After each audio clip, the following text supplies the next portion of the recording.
రూపాయలు బినామీల రూపంలో తీసుకుంటున్నారు అని రాసిన మీ పేపర్ కాదా తెలంగాణ బిడ్డల సొమ్మును అప్రంగా ప్రకటనల రూపంలో తెచ్చుకున్నది?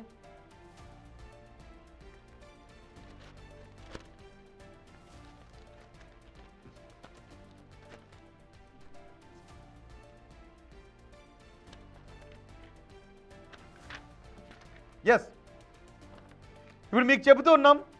ఒకరు ఫామ్ హౌస్లో కూర్చుంటారు, ఇంకొకరు సోషల్ మీడియాలో తిరుగుతూ ఉంటారు. ఒకరు ఫామ్ హౌస్లో కూర్చుంటారు, ఇంకొకరు సోషల్ మీడియాలో తిరుగుతూ వాస్తవాలేంటో అవాస్తవాలేంటో తెలుసుకునే సమయాన్ని కేటాయించరు, తెలుసుకునే తీరిక సమయం లేదు. సో ఎవరైనా వాళ్ళకి వినిపించిందే నిజం అనుకుంటారు, కనిపించే కనీసం మన కళ్ళు పెట్టి చూడాలి అని కూడా అనుకోరు. ఎవరైనా వచ్చి మన చెవిలో ఏదో వేస్తే అదే నిజమని అనుకుంటూ ఉంటుంటారు. అవే పిచ్చి రాతలు ఇక్కడ నమస్తే తెలంగాణ పత్రికల్లో రాయటానికి నిస్సిగ్గుగా ముందుకు వెళుతూ ఉంటుంటారు. వాళ్ళు అనుకుంటున్నారు వీళ్ళు అనుకుంటున్నారు అనే రాతలు మన ఒక పత్రిక రాయాల్సింది. వాళ్ళు అనుకుంటున్నారు వీళ్ళు అనుకుంటున్నారు అనే రాతలు కాదు కదా ఒక పత్రిక రాయాల్సింది. ఫామ్ హౌస్లోనూ సోషల్ మీడియాలోనూ కూర్చుంటే వాస్తవాలు కనిపించవు కదా.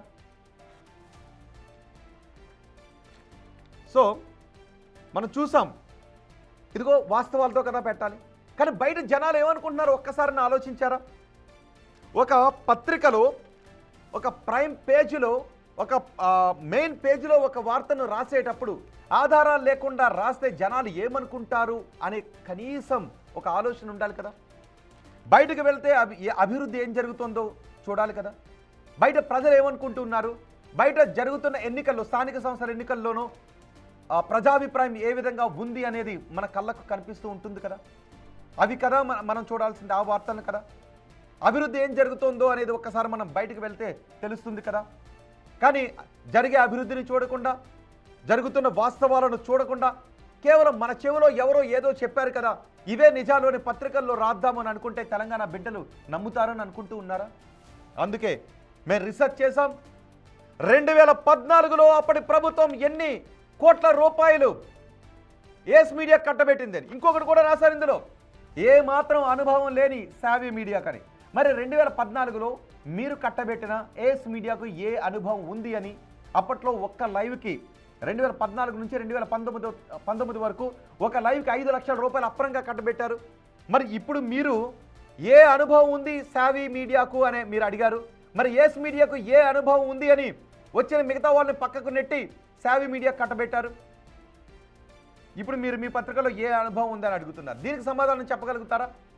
పైగా బిగ్ టీవీ ఎప్పుడు ఏర్పాటైందో తెలుసా?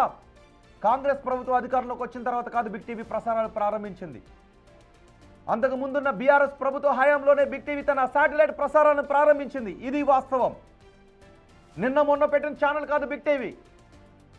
తెలంగాణలో అధికార మార్పిడి జరగడానికంటే ముందే బిగ్ టీవీ శాటిలైట్ ప్రసారాలను ప్రారంభించింది. అంతకంటే ముందే డిజిటల్ ప్రసారాలను ప్రారంభించింది బిగ్ టీవీ. బిగ్ టీవీకి మీడియాలో అనుభవం ఉంది. కాంట్రాక్ట్ తీసుకునే నాటికి 2025 జనవరిలో ఈ కాంట్రాక్ట్ని తీసుకుంది. అప్పటికి కూడా మీకు తెలుసా, ఆగస్టులో ఈ కాంట్రాక్ట్కి టెండర్లు ఓపెన్ చేస్తే ఎవరు టెండర్లు వేలే. తర్వాత మళ్ళీ డిసెంబర్లో ఓపెన్ చేశారు టెండర్లు. అప్పుడు బిగ్ టీవీతో పాటు ఇంకో 2-3 సంస్థలు కూడా వచ్చాయి. బిగ్ టీవీ అత్యంత తక్కువ ధరకు సావి సంస్థ డిసెంబర్లో అత్యంత తక్కువ ధరకు కోట్ చేసింది. ఎంతకో తెలుసా? అప్పటి వరకు గత ప్రభుత్వం ఇచ్చిన 6,50,000 రూపాయల కంటే తక్కువ ధరకు సావి సంస్థ కోట్ చేసింది. అందుకే సావి సంస్థ ఆ కాంట్రాక్ట్ను దక్కించుకుంది. కానీ ఇప్పటి వరకు ఇంకా 12 నెలల కాలానికి సంబంధించిన బిల్లులు సావి సంస్థకి రావాల్సి ఉన్నాయి. మరి 150 కోట్ల రూపాయలు ఎక్కడి నుంచి వచ్చాయి? ఇంకా 12 నెలల కాలానికి సంబంధించిన బిల్లులు ఇంకా బాకీ ఉంది. ఆ బిల్లులు ఎప్పుడు వస్తాయా అని ఎదురు చూస్తుంది సంస్థ. ఆ 12 నెలల కాలానికి సంబంధించిన బిల్లులు ఎప్పుడు వస్తాయా అని ఎదురు చూస్తుంది. అందుకే మరొకసారి మీకు సవాల్ చేస్తుంది బిగ్ టీవీ. మీరు 150 కోట్ల రూపాయలు బిగ్ టీవీకి వచ్చాయని కానీ 150 కోట్ల రూపాయలు 10% డబ్బులు బిగ్ టీవీకి వచ్చాయని మీరు నిరూపిస్తే బిగ్ టీవీని మీకు దారాదత్తం చేసి వెళ్ళిపోతుంది. బిగ్ టీవీని మీకు దారాదత్తం చేసి వెళ్ళిపోతాం. ఒకవేళ నిరూపించకపోతే మీరు ఇవన్నీ అవాస్తవాలు, తప్పైపోయింది, అవాస్తవాలు రాసామని మీరు దుకాణం బంద్ చేసి వెళ్ళిపోతారా? సో చూద్దాం. మీరు ఈ ఛాలెంజ్ని స్వీకరిస్తే రేపు రాయండి, లేదు వాస్తవాలని మీరు సేకరిస్తే వాస్తవాలతో కూడిన పేపర్లని ప్రింట్ చేసి మరి రాయండి. సో చూద్దాం దీనిపై నమస్తే తెలంగాణ ఏ విధంగా రియాక్ట్ అవుతుందో. ఫైనల్గా నేను చెప్పాలంటున్నది ఒకటే, తెలంగాణ ప్రజలారా, బిగ్ టీవీ సామ్రాజ్యాన్ని నిర్మించింది ఒక తెలంగాణ రైతు బిడ్డ.